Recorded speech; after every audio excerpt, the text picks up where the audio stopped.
boa noite. Então, hoje, 27 de setembro, turma 31 da probabilidade estatística.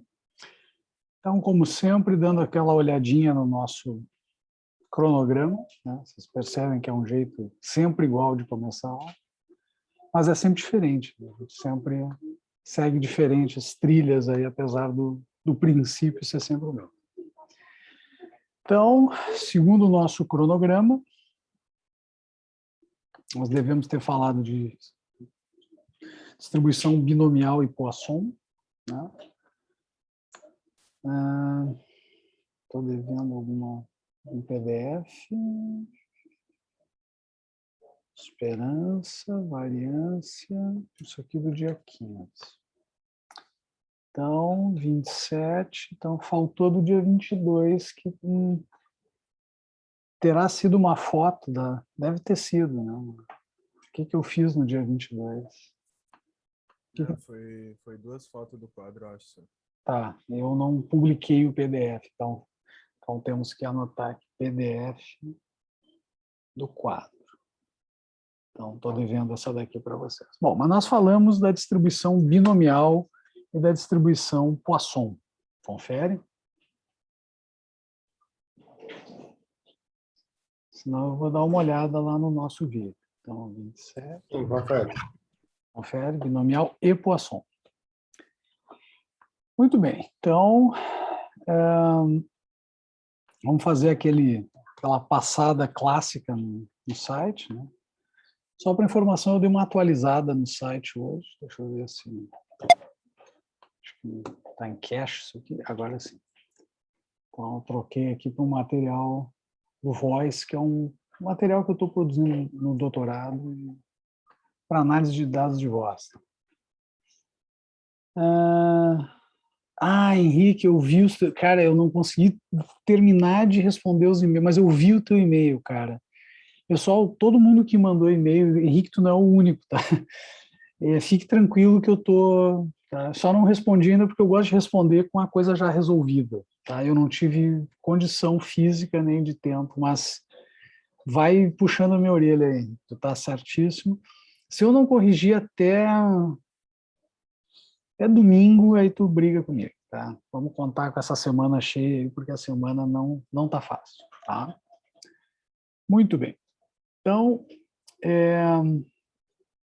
só para informação, eu passei aqui, né, então aqui tem o Voice, não é mais as aplicações, e as aplicações eu passei para materiais, R Python Online, achei que ficou um pouco mais organizado. Eu não gosto de ter muitos menus, assim, eu já acho que fica confuso de ver, né?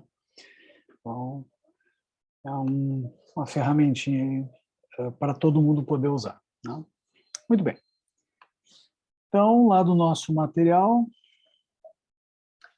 a gente está no capítulo 3, seção 3.6, se não me falha a memória, que é de variáveis aleatórias discretas, indo em direção a 3.7, que são as contínuas. É isso aí. Então, o que nós vimos na seção 3.6? Vamos começar daqui, né, aquela passada, né, do que vimos até então. Então, a gente descobriu que uma variável aleatória é uma transformação do ômega no Rn.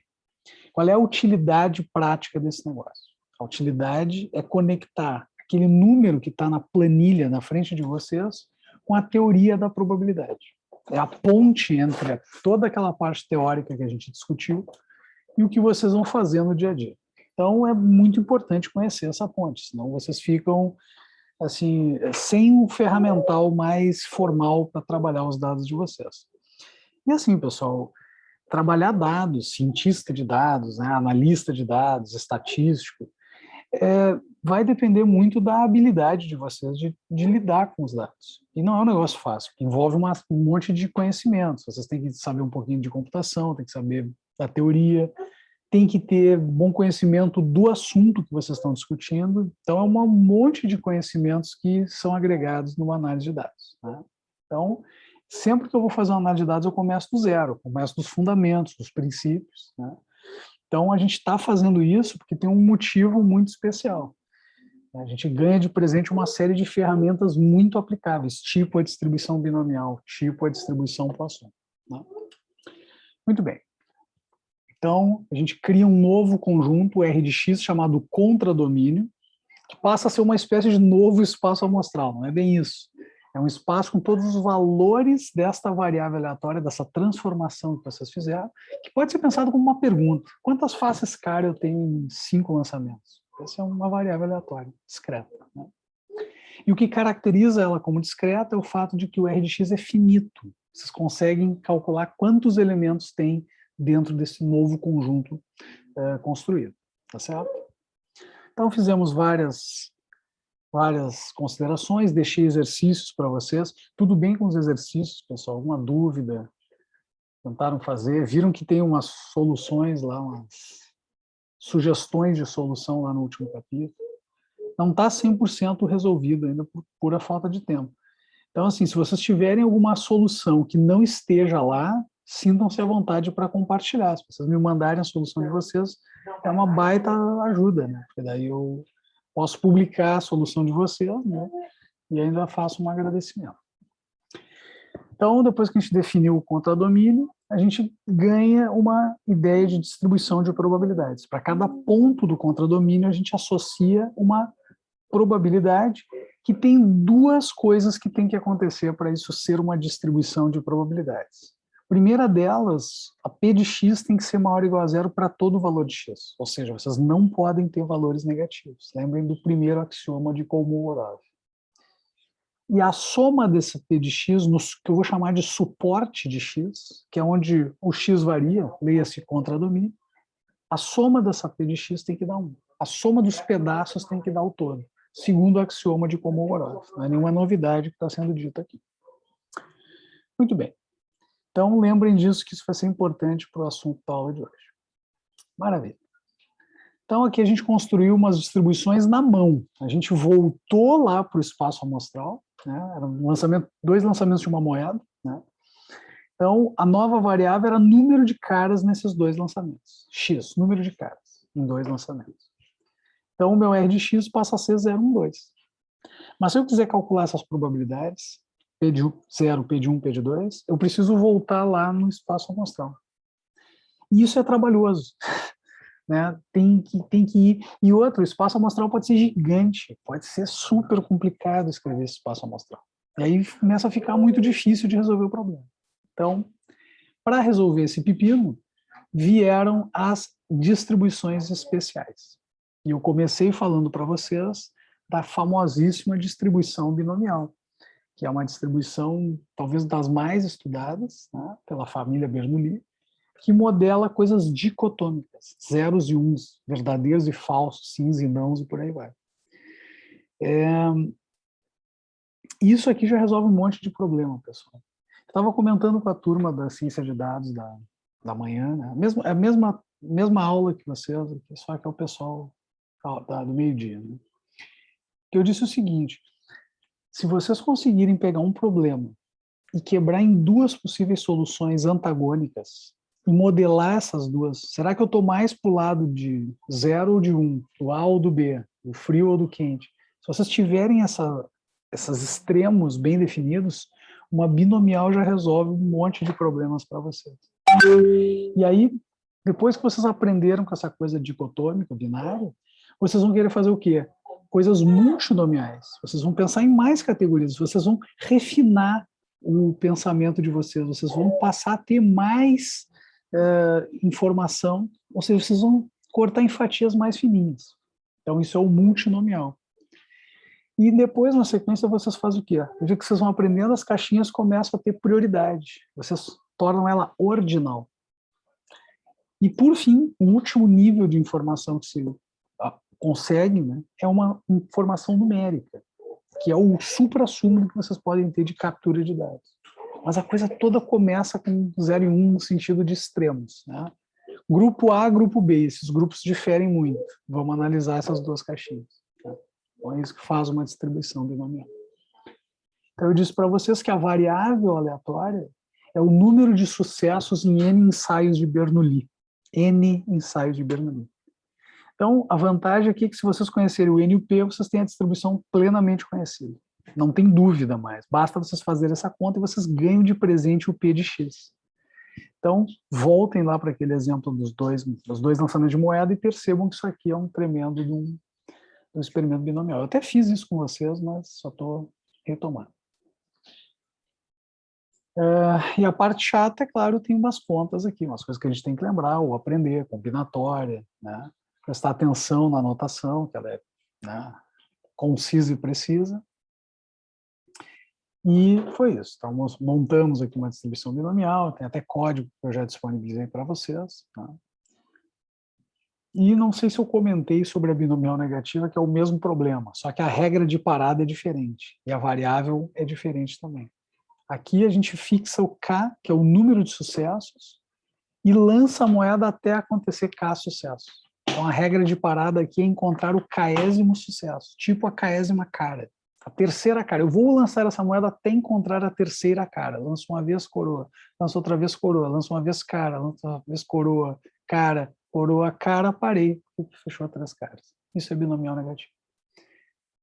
Então, o N, número de lançamentos, que é a variável aleatória aqui na binomial negativa. Já na binomial, a variável é ao contrário, é o número de caras, é o número de sucessos, que é a tua variável aleatória, o X. Né? E o N é fixo, a tua regra de parada é quantos lançamentos tu vai fazer.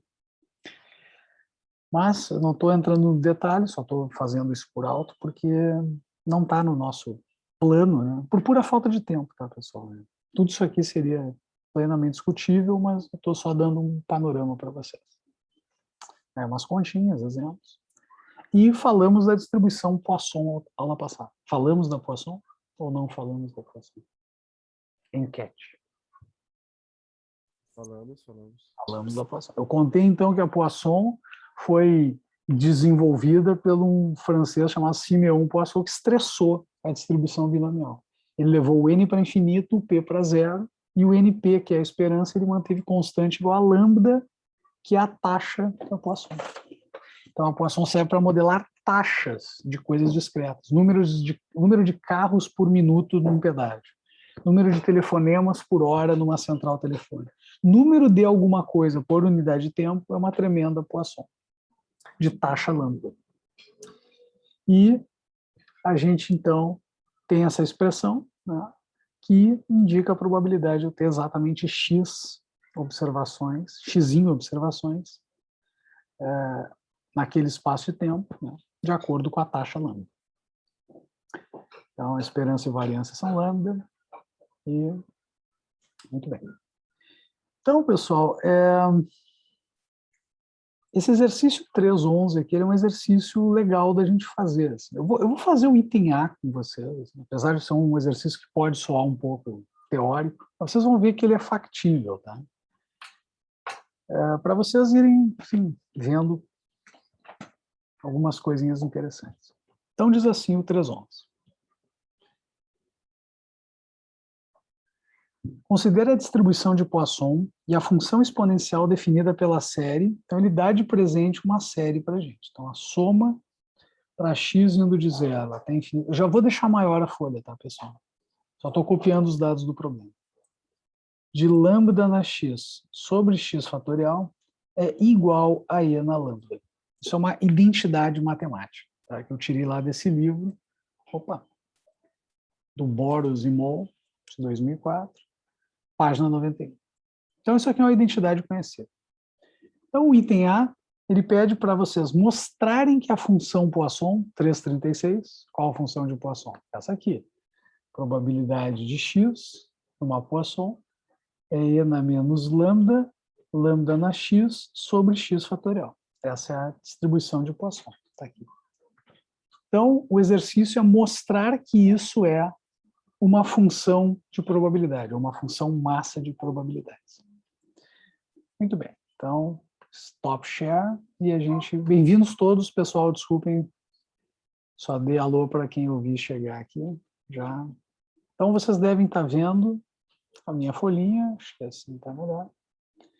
Então, vamos lá. Item A pede, mostre que esta P de x aqui, essa função de Poisson, é uma função de probabilidades. Então, a pergunta que a gente tem que fazer é, como é que a gente mostra que uma função é uma função de probabilidade, uma distribuição de probabilidade? Tem duas condições. A primeira delas é que o P de x tem que ser maior ou igual a zero para todo o x. Isso tem que acontecer. Né? Segunda coisa, a gente tem que... A soma de P de x no suporte de x, ou seja, para todos os possíveis valores de x, tem que dar 1. Se essas duas condições acontecerem, então esta função é uma função massa de probabilidade, ou função de probabilidade. Como é que a gente demonstra essas coisas? Bom, primeiro a gente tem que estudar o x e o lambda. Né? Quais são os valores possíveis desses caras aqui? Né?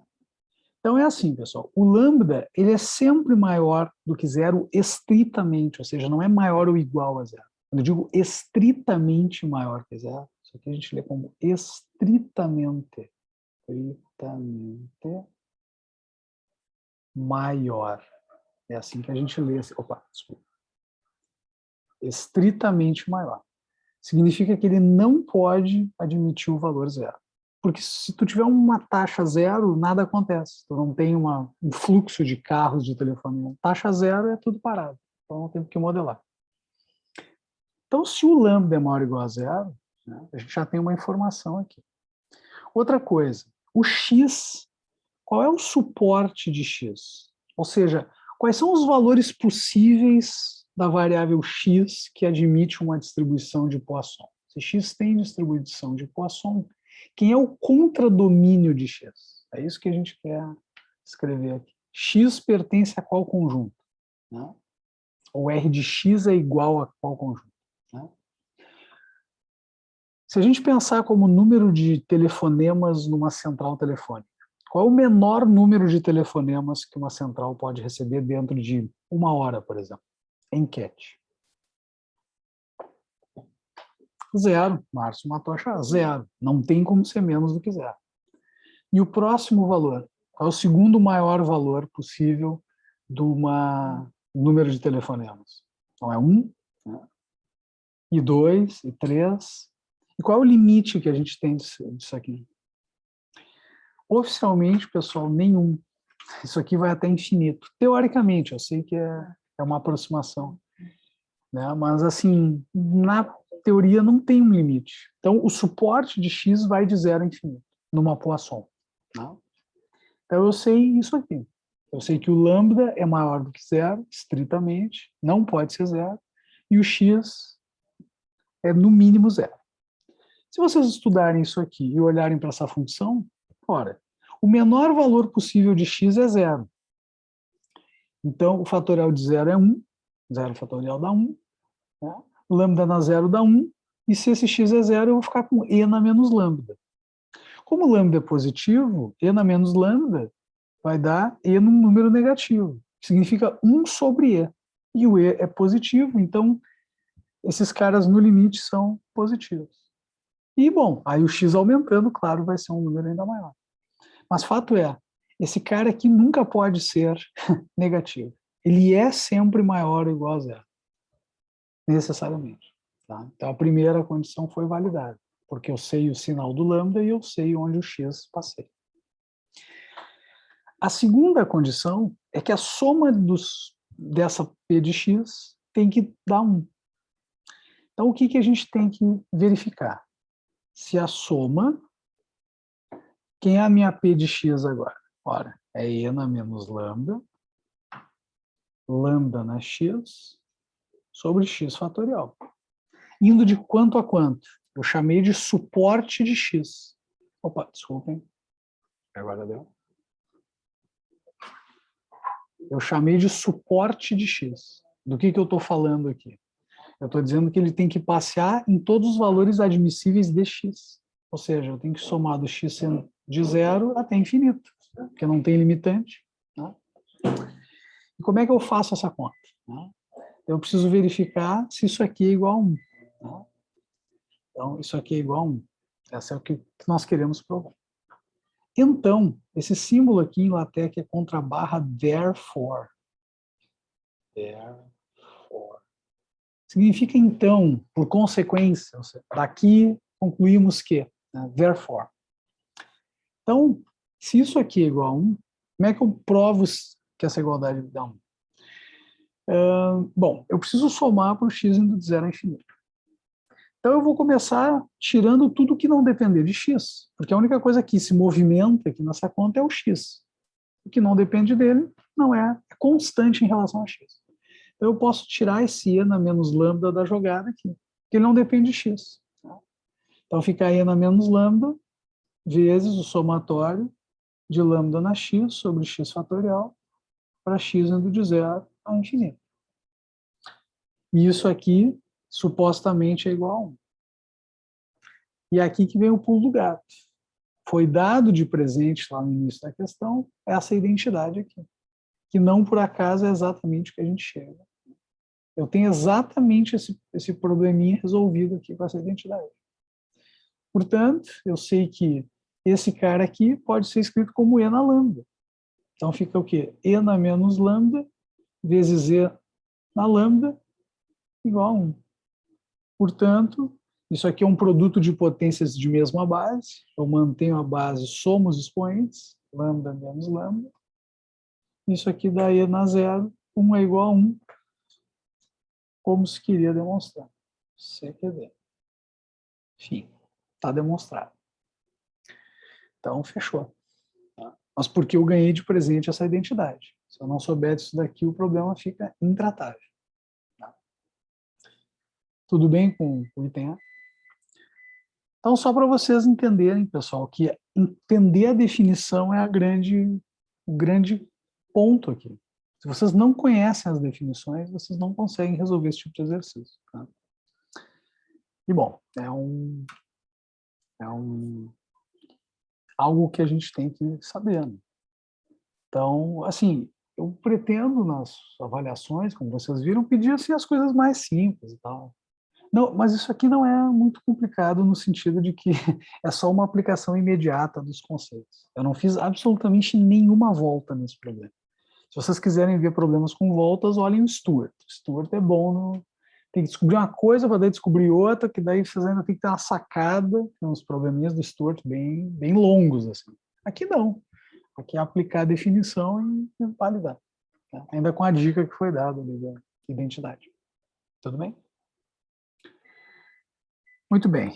Depois tem a hipergeométrica, que é como se fosse uma binomial com estrutura de dependência. Tá? A lógica da hipergeométrica é assim, vocês têm uma caixa com bolinhas, né, marcadas com X e outras bolinhas não marcadas com X.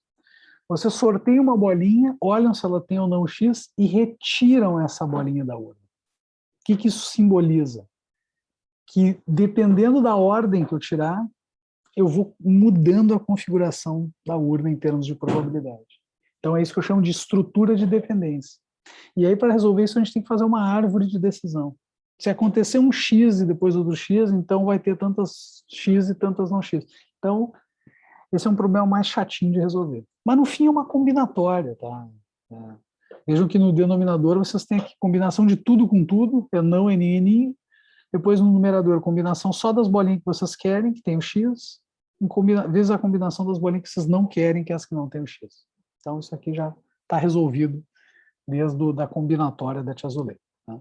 Então, pensem na hipergeométrica como uma binomial com estrutura de dependência. A binomial não, a binomial os lançamentos de moeda são independentes. Vocês não importa o que aconteceu, se aconteceu tantas caras, tantas coroas, é totalmente independente. Facilita muito as contas. Muito bem. E depois uma distribuição que eu inventei. Isso aqui deve ter na literatura, tá? Mas eu precisei resolver um problema aplicado, certa feita, e eu precisei dessa distribuição. Né? A distribuição eu chamei de Bernoulli-Poisson, dei 3 parâmetros para ela, mas a lógica é a seguinte, ela é uma Poisson de parâmetro lambda 1 com probabilidade P. E ela é uma Poisson de lambda taxa lambda 2 com probabilidade 1 menos P. Por isso que ela é Bernoulli-Poisson. O primeiro sorteio vai ser Poisson lambda 1 ou Poisson lambda 2. Se cair lambda 1, aí eu uso a Poisson com lambda 1. Se não, eu uso a Poisson com lambda 2. Então, essa é uma distribuição um pouquinho mais sofisticada. E o que eu fiz? Eu descrevi a equação que diz isso. É uma Poisson de lambda 1 vezes P, mais, ou seja, ou uma Poisson de taxa lambda 2 com probabilidade 1 menos P. Qual foi a primeira coisa que eu fiz? Eu fiz exatamente isso que eu mostrei para vocês. Eu fiz o somatório, né, para x indo de 0 a infinito. E validei que esse cara aqui se achava 1. Exatamente isso que a gente fez. E daí eu sei que isso é uma distribuição de probabilidades, ou seja, eu posso usar essa distribuição, ela vai ter todas as propriedades que a gente já derivou. A gente ganha de presente toda a teoria. E ainda calculei esperança e variância. Tá? Só que isso aqui ainda não foi validado por pares, ninguém ainda fez essa conta para validar, para dizer, Felipe, tem razão, a esperança e a variância são esses caras. Então ainda estou aguardando colaboradores verificarem minhas contas para ver se está tudo certinho. Se sobrar tempo nas férias, eu faço isso também. Né? Mas o ideal era outras pessoas fazerem.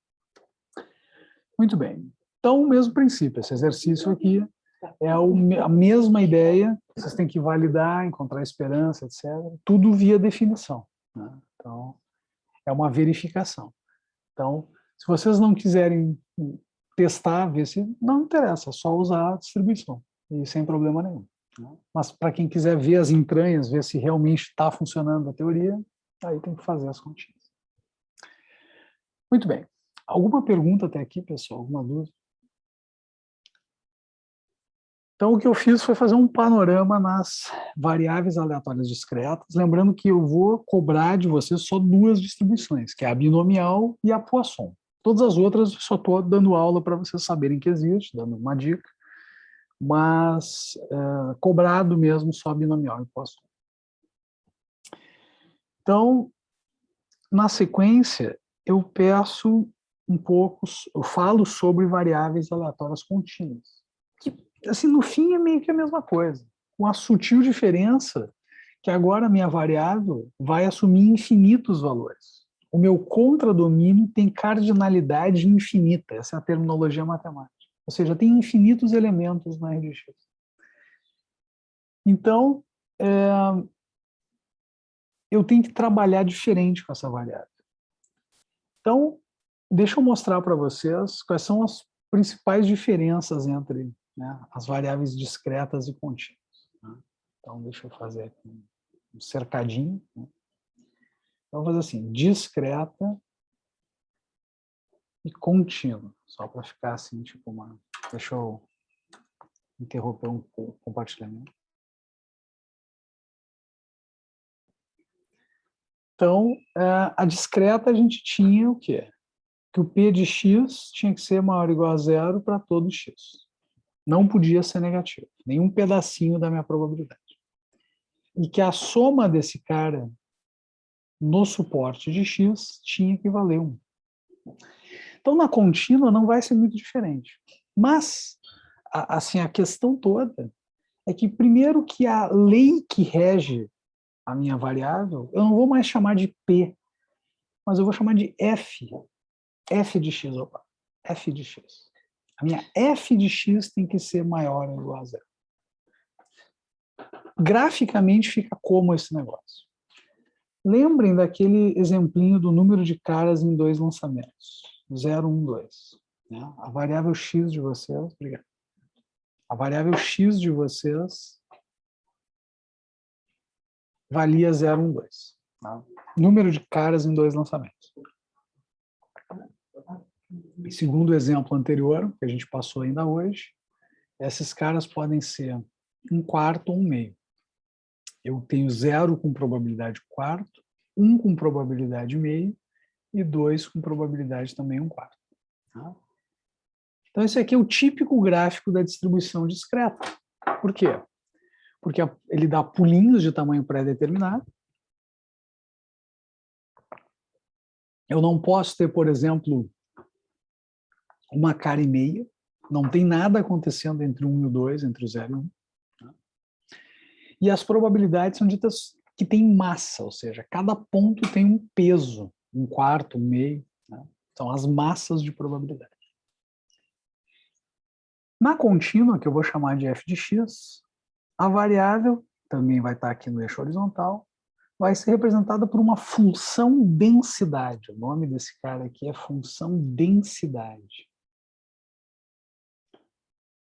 porque ela vai ter uma cara contínua, assim. Ela é uma curva suave, né? Que vai, sei lá, de um valor até outro. Né? X-min e X-max. Né? Ela oscila nesse intervalo aqui. Né? Então, o que eu quero dizer com f de x maior ou igual a zero? Quero dizer que a f de x é a imagem, é o valor de y. Esse cara sempre tem que estar para cima do eixo x. Vocês não podem ter essa função cruzando, aspas, o eixo x. Então, essa curva sempre tem que estar para cima. O x pode ser negativo, sem nenhum problema. O que não pode ser negativo é o f de x. Tá certo? A outra condição é que também tem uma coisa de somar 1 na probabilidade. Só que agora a gente está numa estrutura contínua. Eu não tenho mais somas de pedaços de massa, que eu uso um somatório para verificar.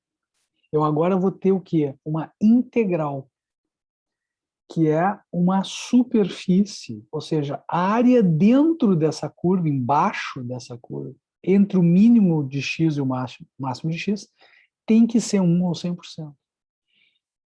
Então, em termos simbólicos, eu vou trocar o que é soma por integral, que nada mais é do que uma soma no infinito, aspas, uma soma assim, de uma coisa pulverizada, vamos chamar assim. Então, é a integral de f de x no suporte de x. E uma coisa que o pessoal costuma esquecer muito, né? Que é o d de x. Né? O que é o d de x? Ora, vindo da definição, né, de integral, vocês estão fazendo o quê? Vocês estão aproximando a área de uma curva toda esquisita pela soma de áreas de vários retângulos, né?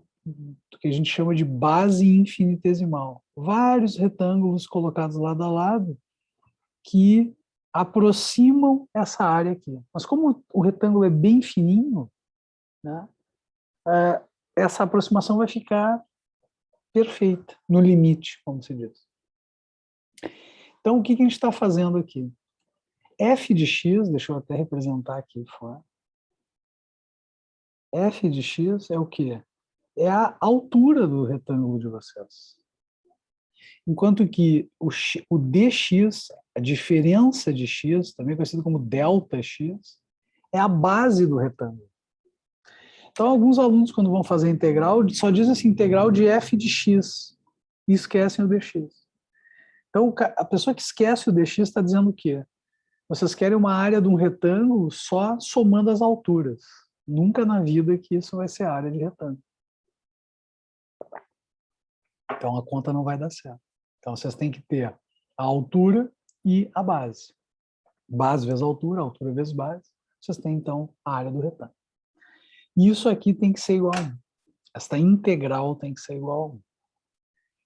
Então, assim, pessoal, eu vou pegar leve aqui, no sentido de que vocês estão, na melhor das hipóteses, assistindo cálculo 2 como correquisito dessa disciplina. Tá certo isso que eu estou falando?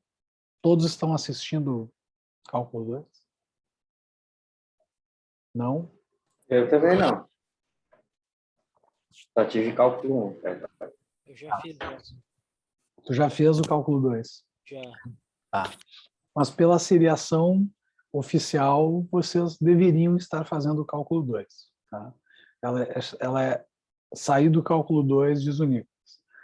Então, é no cálculo 2, pessoal, que vocês vão ter essa noção, cálculo 1. Tá. Então, é no cálculo 2, pelo menos na PUC, que vocês têm essas noções de integral, né, um pouquinho mais aprofundado. E, de novo, pessoal, eu vou aqui não fazer contas complicadas envolvendo integral, porque não é o objetivo aqui. Né? Se a minha f de x for bem simples, tipo um polinômio, ou bem complicada, tipo um negócio que envolve logaritmo, arco, cosseno, não sei o que lá, não muda a ideia de probabilidade, que vocês estão fazendo no fim a mesma coisa. Então eu vou usar funções simplificadas, funções fáceis de trabalhar. Né? Eu, quando tive na graduação, eu tive uns professores que eram matemáticos mesmo, que não queriam nem saber. Os caras botavam umas funções, umas f de x, assim, para fazer as integrações, era uma novela. Que era a cultura dos caras, né? Mas, assim, eu não acho que isso... Eu não acho que eu aprendi mais probabilidade, eu aprendi mais matemática, isso sim. Mas a probabilidade é a mesma coisa. Um polinomial, uma função tricomplicada. Bom, então essas são as principais pontos de diferença, digamos, entre a discreta e a contínua. Tudo bem aqui, pessoal? Alguma pergunta, alguma dúvida?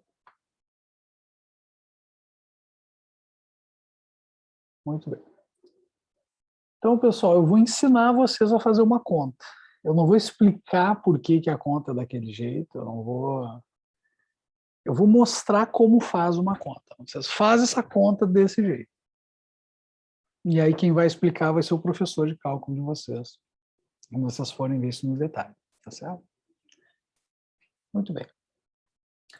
Então, a função densidade de probabilidade tem uma sigla engraçada, é FDP, né? Em português, função densidade de probabilidade.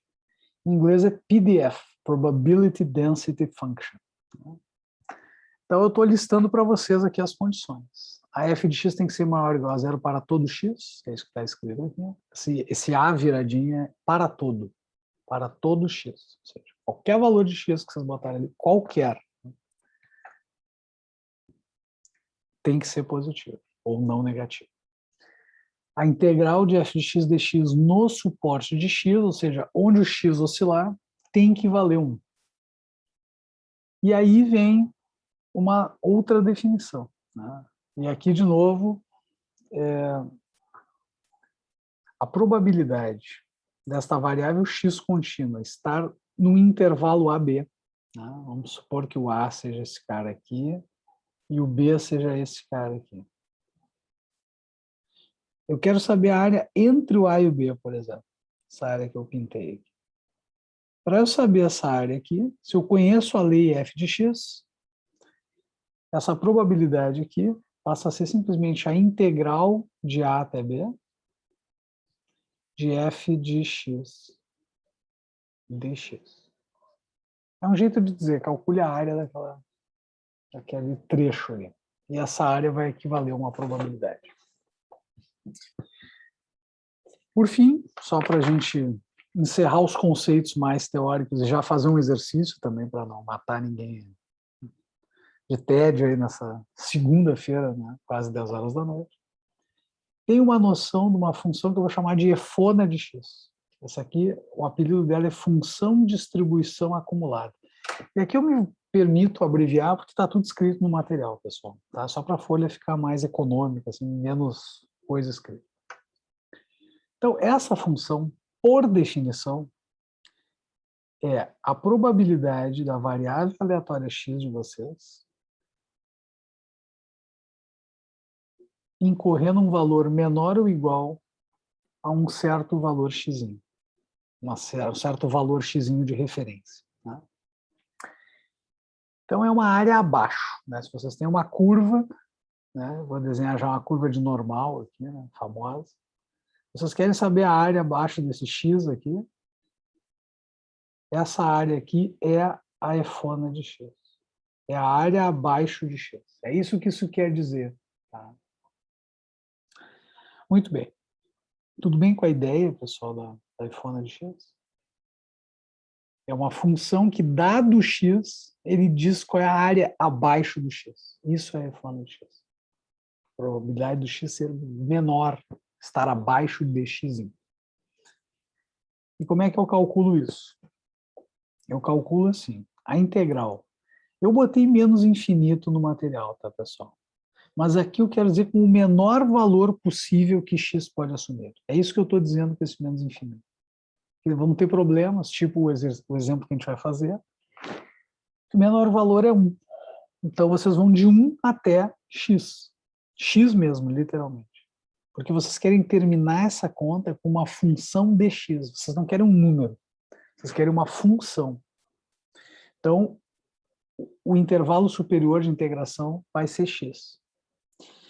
E aí vocês têm que trocar a variável de integração de vocês por qualquer letra que não seja x, porque x já vai ser substituído aqui no meio da conta. Já vou dar um exemplo para você.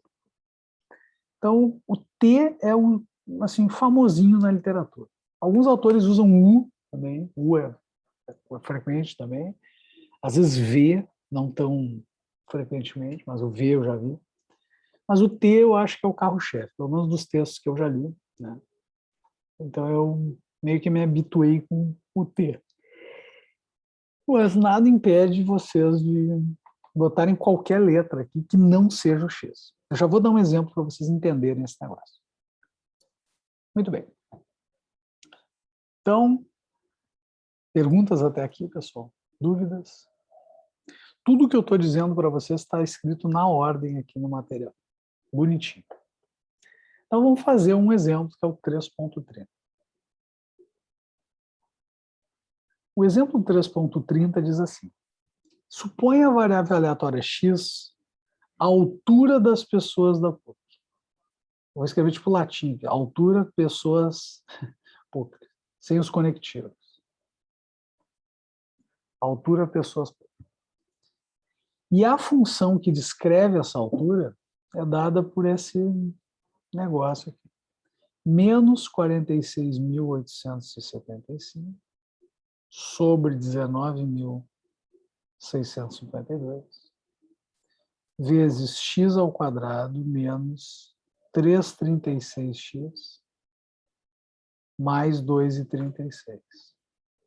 E aqui que vem, agora se vocês não se importam, que eu já copiei toda a equação, é aqui que vem a história do suporte de x. O próprio enunciado diz que x pertence ao conjunto que vai de 1 até 2,36. Claro, é uma altura, né?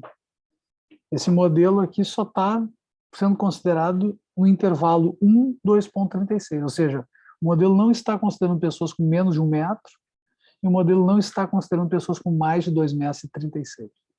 Alguém pode argumentar, mas existem pessoas com menos de 1 metro e existem pessoas com mais de 2,36 metros no mundo. Eu vou dizer a verdade.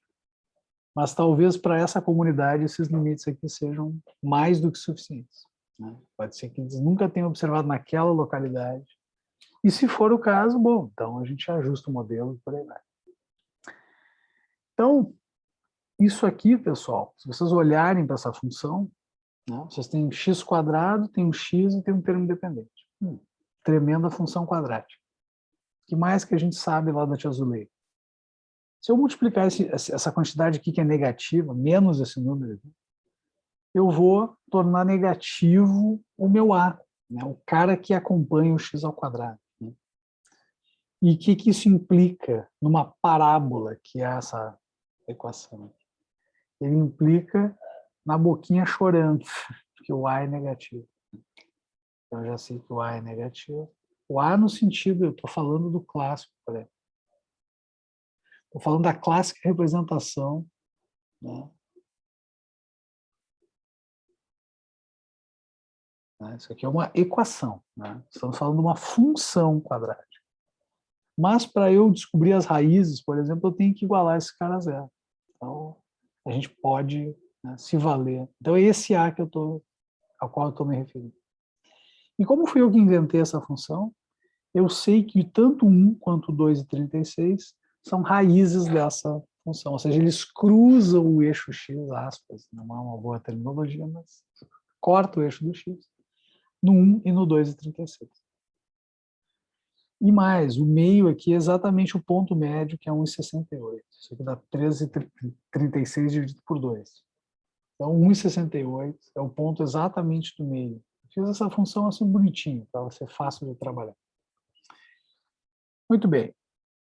Então, eu quero calcular a efona de x. Esse é o meu objetivo nesse exemplo 3.3. Então, eu preciso lembrar que a efona de x é a área abaixo de um x genérico qualquer, e eu preciso aplicar esse cara aqui para chegar nessa função. Então, é isso que a gente vai fazer. Perguntas até aqui, pessoal? Professor, tu que determina esse x genérico? É uma boa pergunta. O x É assim, é o que eu quero resolver naquele problema. É a minha variável aleatória, é o que eu estou medindo. Tá? Uma boa pergunta aqui, né, puxando aí a tua questão, como é que tu sabe que é essa lei aqui que rege a altura de pessoas da ponte? Essa seria uma excelente pergunta. Isso aqui é um modelo mental, pessoal. Isso aqui pode não ser assim muito maravilhoso. Mas se o modelo estiver minimamente calibrado, assim, minimamente operante, talvez a gente já tenha aí umas boas sacadas sobre a variável altura de pessoas, né? Se a gente tiver que tomar decisão em cima disso. Tudo bem? Então, eu quero calcular a efona de x. Opa, efona de x. Por definição, é a probabilidade do x ser menor ou igual a um x. Estou só copiando a definição lá de cima. Ou seja, isso aqui vai ser a integral do menor valor que o x pode assumir até x, pela definição. Eu pergunto, que é o menor valor que o x pode assumir segundo essa instrução aqui? Enquete. É 1, não é? 1, perfeito. Então, essa integral vai de 1 até x. De quem? De f de t dt. O que isso aqui quer dizer? Quer dizer que no lugar do x dessa equação, eu preciso botar qualquer letra que não seja x. E o t é o famosinho da literatura. Então, deixa eu só fazer uma coisa. Eu vou apelidar esse cara aqui de K. Eu não quero ficar escrevendo essa baita constante cada vez. Então, eu vou chamar de K. Depois, no final, eu substituo. Então, a f de x é K, aquela constante, vezes. Só que agora eu tenho que substituir. É f de t dt na conta. Então, eu tenho que, no lugar do x, botar um t. Então, fica t ao quadrado, menos 13,36t, mais 2,36, dt. É isso que a gente tem que fazer. Então, como eu vou fazer uma integral, que é tipo uma soma, né, só para os valores de t, tudo que não depender de t aqui pode cair fora da conta. E a coisa mais não dependente de t é justamente a constante k, que é um número chatão lá, mas não é uma função de t. Então, eu tiro este k multiplicando, e a resolução dessa integral vai ser assim. Eu preciso procurar o que a gente chama de primitiva de uma função. Né? Eu vou dar exemplos aqui para vocês. A primitiva de t na 3 é t na 4 sobre 4. A primitiva de t na 10 é t na 11 sobre 11. Entenderam a construção das primitivas? Se eu tivesse a t de 83, quem seria a primitiva?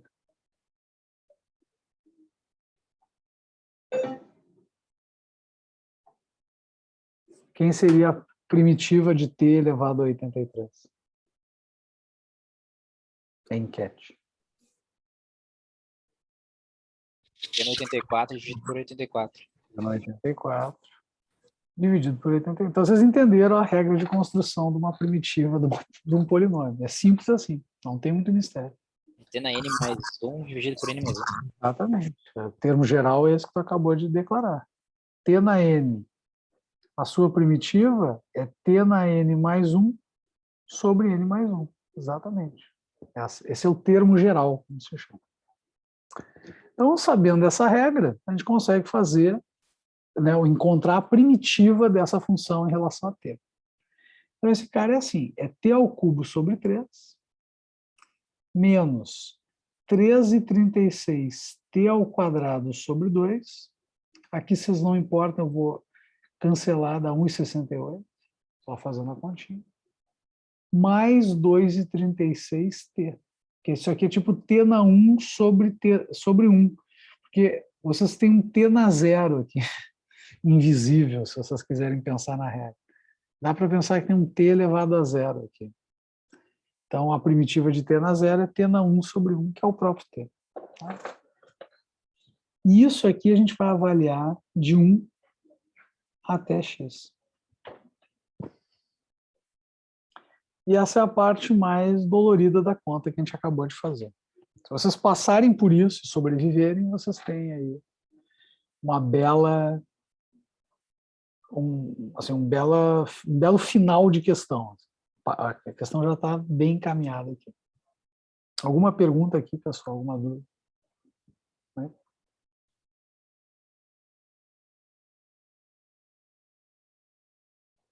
Nenhuma pergunta, nenhuma dúvida? Márcio, boa pergunta.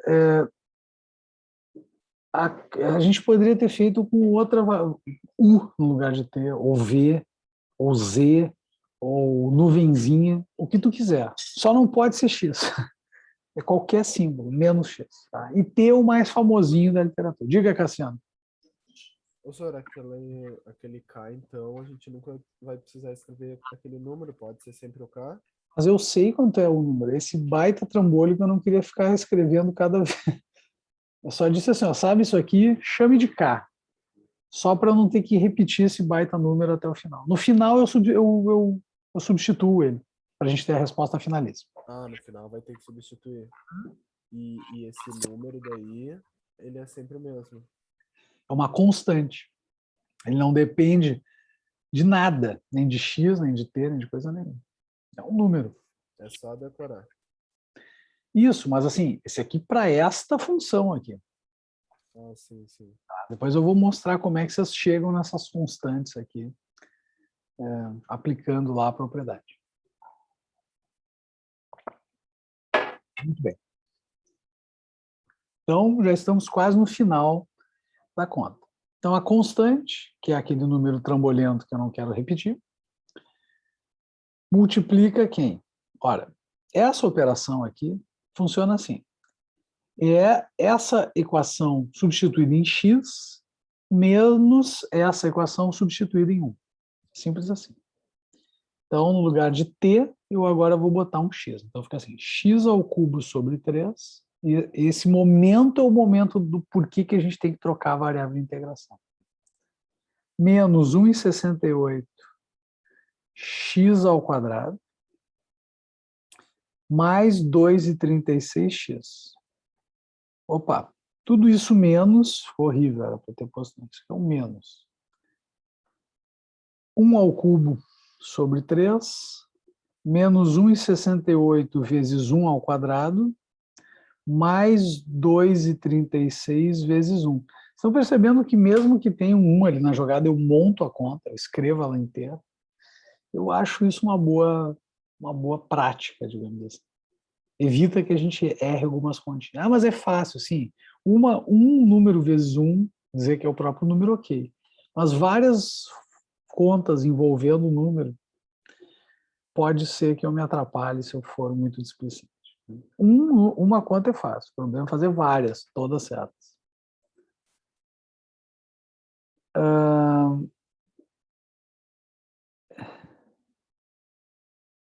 Tá. Márcio, a tua pergunta é boa. Vamos começar de novo. Tu tem uma função f de x, que segundo o exercício é uma densidade de probabilidade. Ou seja, ela é sempre maior do que zero e ela integra 1. Essa é a promessa que a gente tem. E essa função é essa daqui. É uma função matemática que nos foi dada de presente. Eu não validei, nada. Eu simplesmente ganhei e estou usando.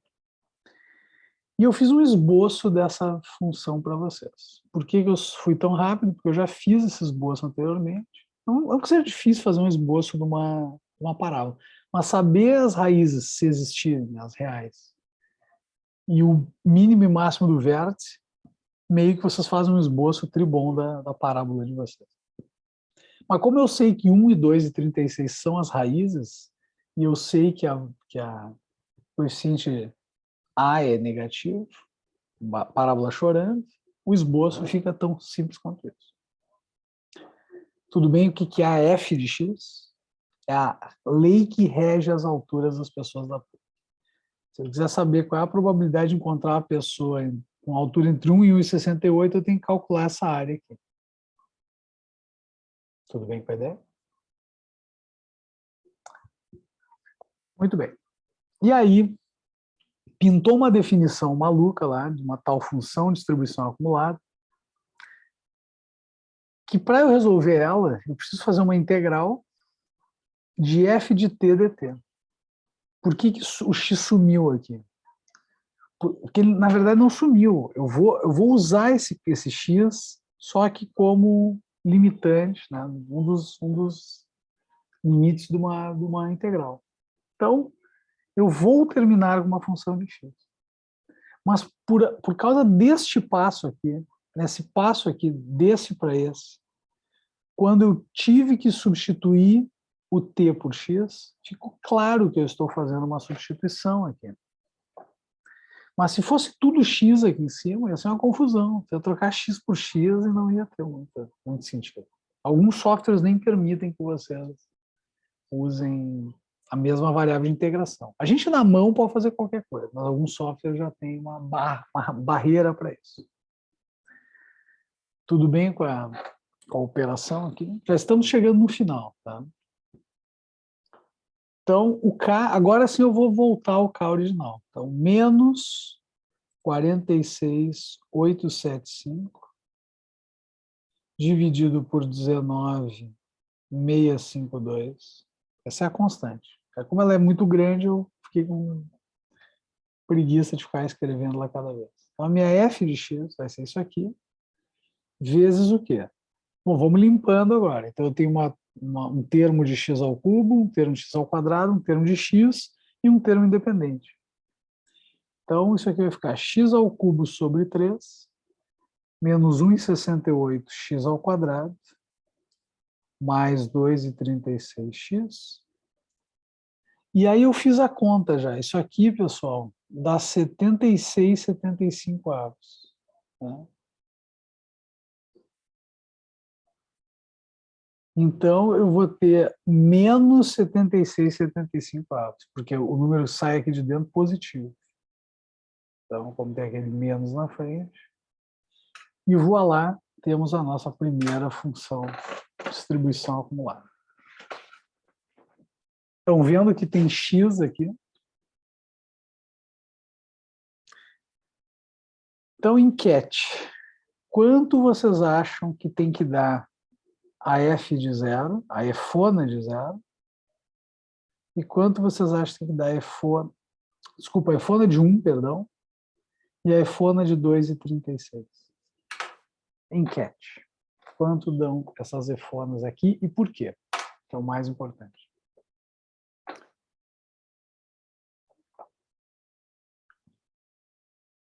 Efona de 1. O que é a efona mesmo, pessoal? A função de distribuição acumulada. É a área abaixo de um certo valor de referência que vocês estão admitindo. Qual é a área abaixo do 1 nessa curva aqui? Limitada entre 1 e 2,36. Zero? Ou tipo, Zero. não existe? Zero. Não, a tua resposta é boa. Mas é zero mesmo. Porque a área abaixo do 1 não está definida. Então, a gente diz que é uma medida de probabilidade zero. Esse é o nome oficial na teoria da medida, que é a parte da matemática que embasa a probabilidade. Não só a probabilidade, muito da probabilidade é teoria da medida. E a f de 2,36 vai valer quanto? Quanto é que vale a área abaixo do 2,36?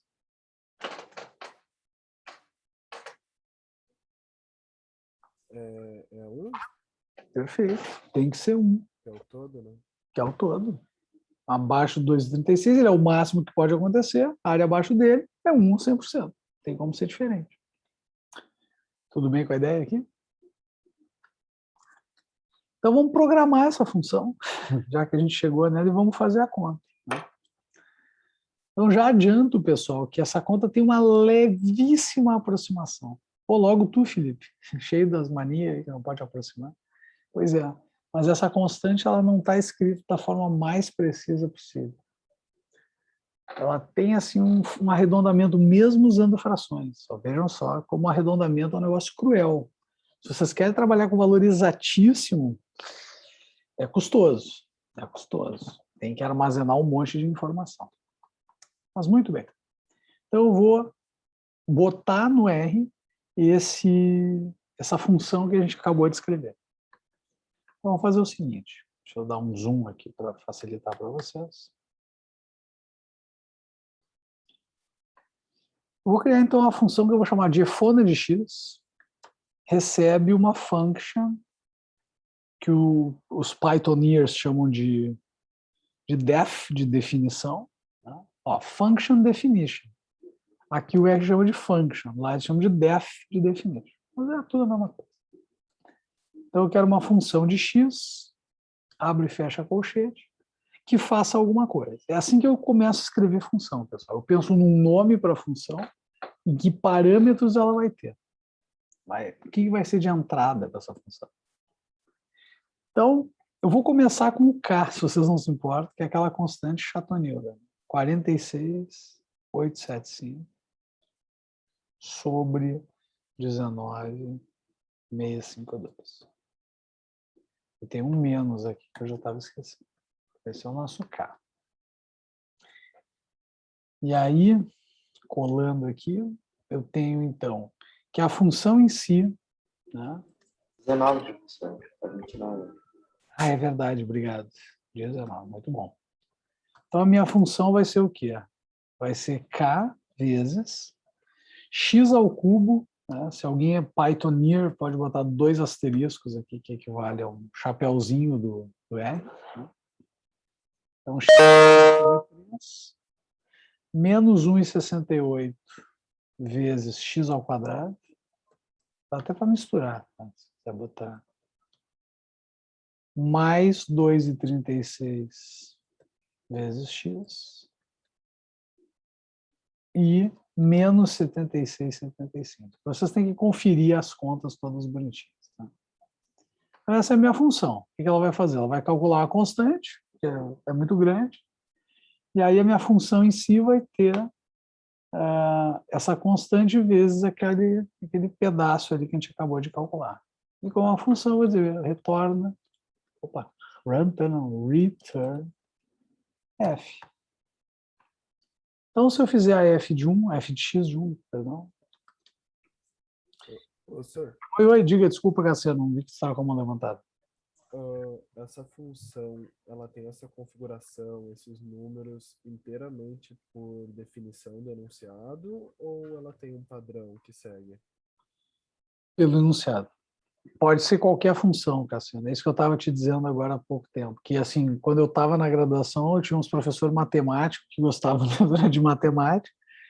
Então, na disciplina de probabilidade, eu tinha que fazer contas tenebrosas para chegar na minha F e por aí vai. Mas aqui eu só estou fazendo coisa polinomial. Então, o padrão que eu estou apresentando para vocês é que é um padrão polinomial, que facilita muito as contas para todo mundo. Tá bom. Tudo bem? Aí eu fiz a F de 1, aí eu fiquei 2 horas aqui discursando e devolveu uma coisa diferente de zero. O que está acontecendo aqui? Né? Bom, pessoal, numericamente é muito difícil da gente chegar num zero, ou seja, o zero redondo, aquele da teoria, ele está só na teoria.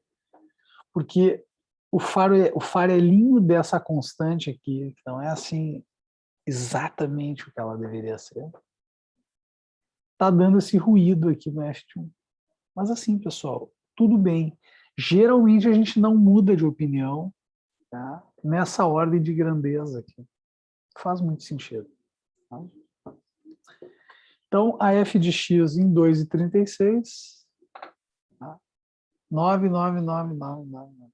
Talvez se eu mudar um pouquinho, deixa eu ver, options, eu vou botar, como é que chama? Digits, igual a 7. Vamos fazer de novo. Não, continua igual. Por que isso aqui, pessoal? Porque tem um ruído aqui nessa constante. Então, vocês estão vendo o ruído aqui. 9,994,9. Por que não é 1? Por causa do tal do ruído. Não. Mas, assim, na prática, isso aqui está maravilhoso. A função de vocês vai de do 0.00000 15 zeros até chegar nesse 5 aqui. E a f de 2,36 é 0,9999. A primeira casa que baixa de 9 é a quinta casa decimal. Na prática está ótimo. Tá? Então já sei que o problema dessa questão é essa constante, tudo bem. Fim do exemplo. Alguma dúvida, alguma pergunta? Deixa eu chegar aqui na gallery. Professor, pode abrir ele de novo só para eu fazer uma captura?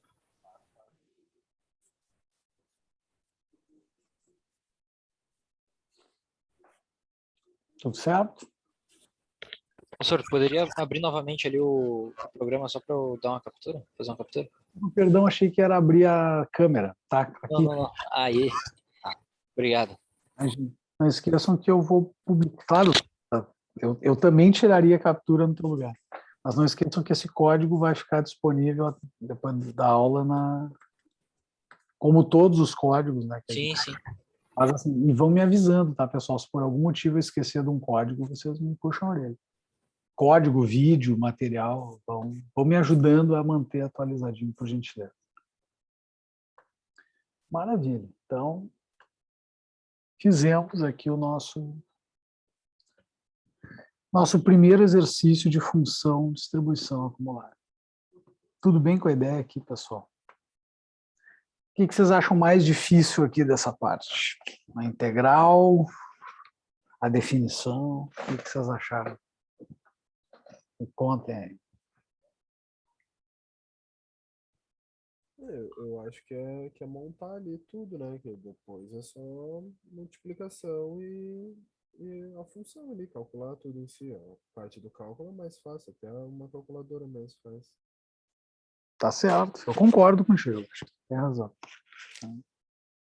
E assim, pessoal, eu estou dizendo assim, não é um bicho de 7 cabeças, estou tentando desmistificar, mas sei que é um esforço aprender isso. Então não adianta dar aquela olhadinha, tá? Não, tem que arregaçar as mangas e fazer a conta mesmo. Muito bem.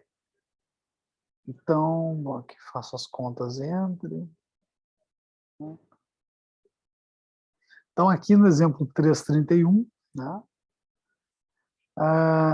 De novo, a gente quer uma área, uma probabilidade entre dois pontos, usando essa nossa lei, essa nossa função.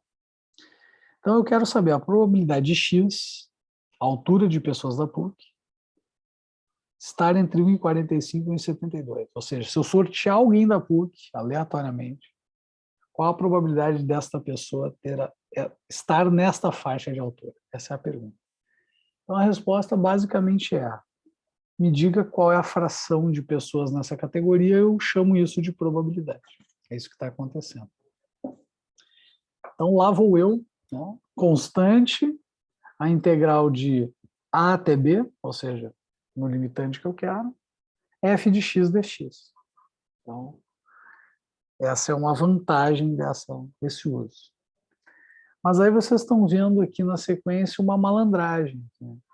Que malandragem é essa? F de 1,72 menos F de 1,45.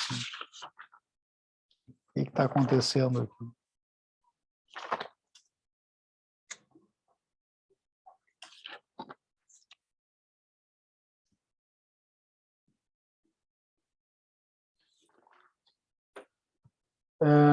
Você está pegando a diferença, né? Entre um e outro, né? Lados, exatamente. E como eu já... Márcio, eu te entendo, assim, fique tranquilo. Depende de um monte dessas definições iniciais, tá? Mas não é um negócio assim, trivial. Né? Eu não estou entendendo a equivalência de 0,54 menos 0,25 ali? Ah, tá, já sei. Deixa eu fazer uma coisa aqui, Márcio, sua pergunta é válida. Eu descobri essa manha, eu reduzo a fonte para caber lá na reguinha de fonte. Aqui. Aqui. E aí eu dou um zoom e aí funciona. Olha que novo. Então, tá aqui. Então, do exemplo 3,31, eu quero saber a probabilidade do x estar entre 1,45 e 1,72.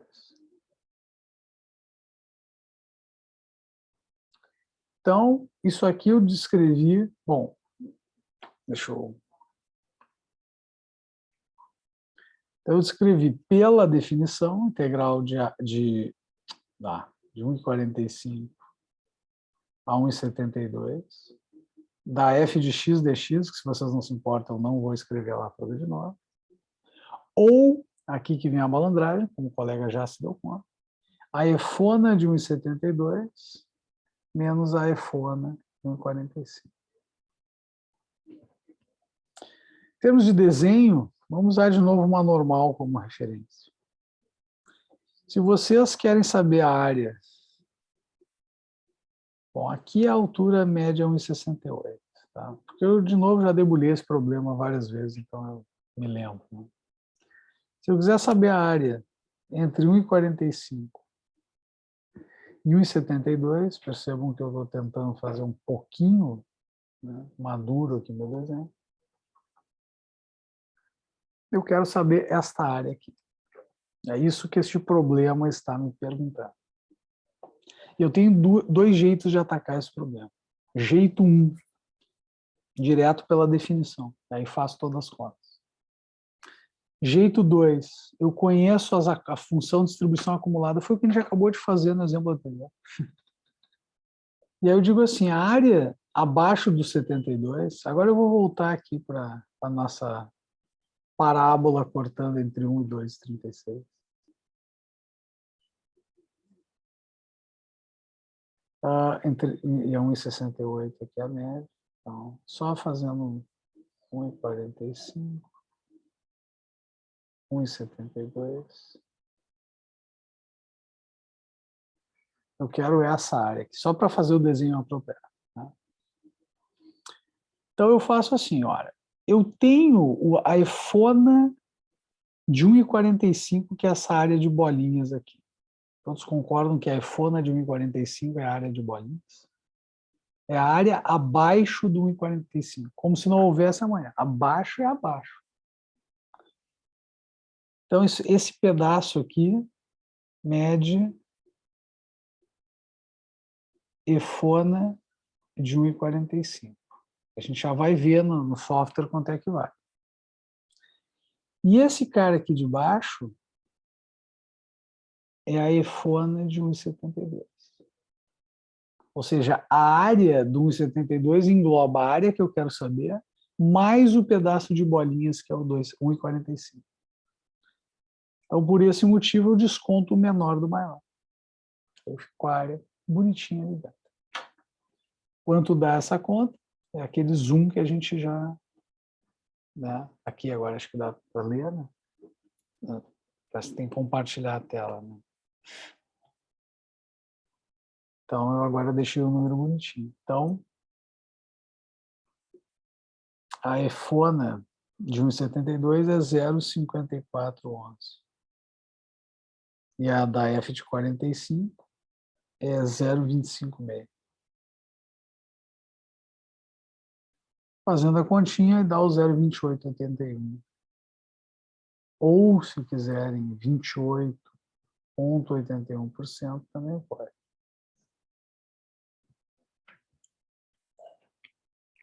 Fim do exemplo. Alguma dúvida aqui, pessoal? Alguma pergunta?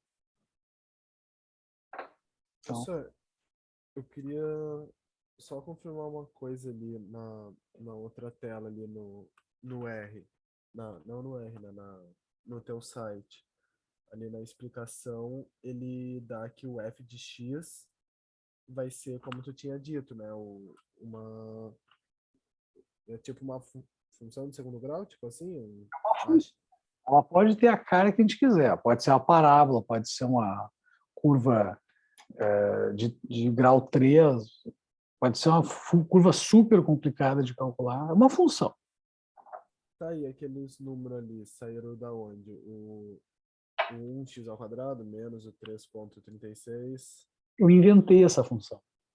Eu disse que a minha incerteza sobre a altura das pessoas da PUC é dada por essa função. Isso vocês ganharam de presente. Isso aí vai estar anunciado, Cassiano. Não tem nada. Tá. Eu inventei por exemplo, tá? Mas vocês ganham de presente uma função e só tem que saber operar com ela. Tudo bem? Tipo, tá, tudo bem. É que, tipo, parece, sei lá, algo que é sempre assim, que é uma constante, sei lá, que.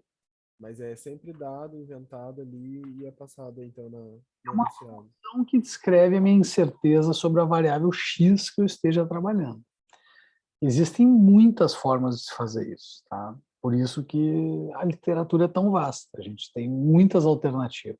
Então, vai depender do que tu está modelando, vai depender do como tu está modelando, né? O teu conhecimento sobre o negócio. Tudo isso impacta na hora de decidir qual é a lei que eu vou usar para escrever a minha altura de pessoas da PUC. Tem várias formas de conseguir isso, tá? Mas eu só estou mostrando aqui de novo uma função simplificada, no sentido de que ela é polinomial. Então, a integração vai ser sempre ter na n mais 1 sobre n mais 1. Se vocês lembrarem dessa regra, matou a charada. E depois que vocês fizerem o cálculo 2, vocês vão lá perguntar para o professor de vocês.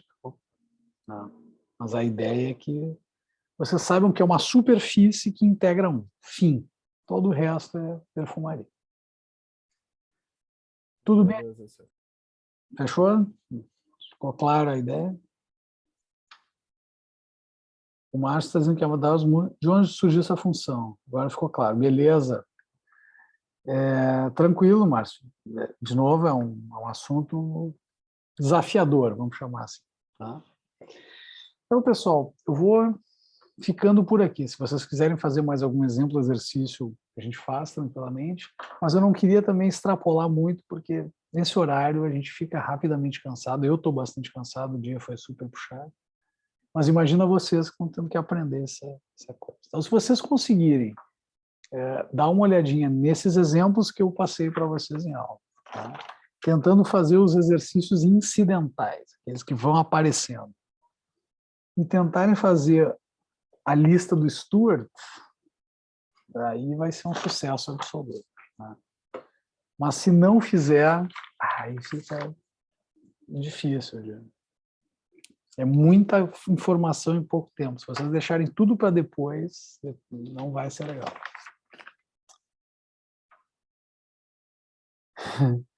Mas, pessoal, essas dúvidas que são as importantes. Né? Eu também levei um tempo, mas como assim? Como assim o cara me dá uma lei, mas e se não for essa lei?